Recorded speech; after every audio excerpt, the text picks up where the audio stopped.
Welcome to Trackman Truths. I'm Chris Moss. This is where we let the numbers do the talking. Today, your Trackman Truth is your angle of attack controls your length after tees. It is the secret to long bombs. In this swing, I am trying to demonstrate a negative angle of attack. This blue line here indicates whether the club is swinging up, down, or flat, and it's quite evident here it's travelling down into the golf ball. So my angle of attack with driver is minus 7.6. If I play you through this swing, what I want you to notice is their head is fairly static, and then on the way through, the relationship of my hips and my shoulders, there's no separation there. I'm just spinning from the top and chasing it down the fairway with my chest. That is one of the shortest ways to hit the ball. In fact, this is even shorter.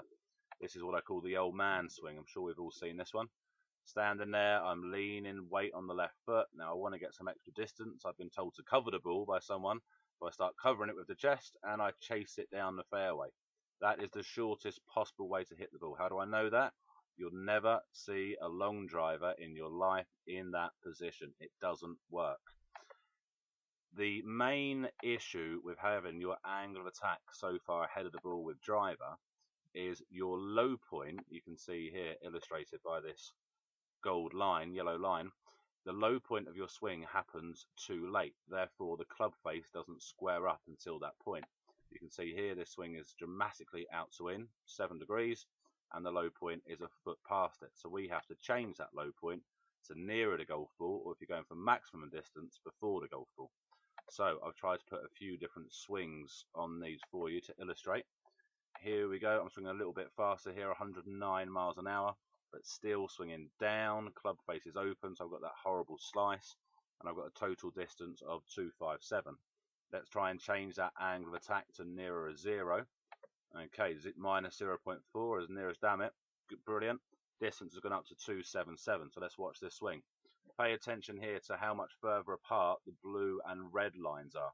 The blue line is on my hips and the red line is on the top of my neck. We can start to see this line is getting wider and wider. To this point here, I finished with my sternum ahead of my hips. That is the shortest way. There's no extension of the spine there. So now let's take it a little bit more excessive. We're going up 7.3 degrees. Now this is a fairly similar club head speed to the earlier slice. It's 1 mile an hour faster. But what's it done to the distance? It's increased it by almost 50 yards for the same club head speed. The main difference is this attack angle. So again, if we pay attention to the lines, red line being my head, and then the blue line, which I'll draw on in a moment, being where my hips finish, we'll start to see a larger separation between the hip slide and drive and the head staying back to increase launch. Okay, here we go. I'll put the blue line on and then we'll compare it to the earlier swings. You can see this is getting wider and wider. And then we can take it to an absolute extreme, which I've done here going back to my long drive days myself. You can start to see the blue line and the red line are now furthest apart. So this is the Rory McIlroy look. Now because of this, my club head speed has increased 6 miles an hour. The reason being, the more I'm swinging up and out, the more forces are being released through the club head. So the club head speed is actually able to go up. So watch this swing, head's behind it, right hip's turning, shoulders are turning, massively behind the ball. And now you can see how much spine lean I have backwards. I'm going to launch this as high as I possibly can. Attack angle of 11.3, launch angle goes up.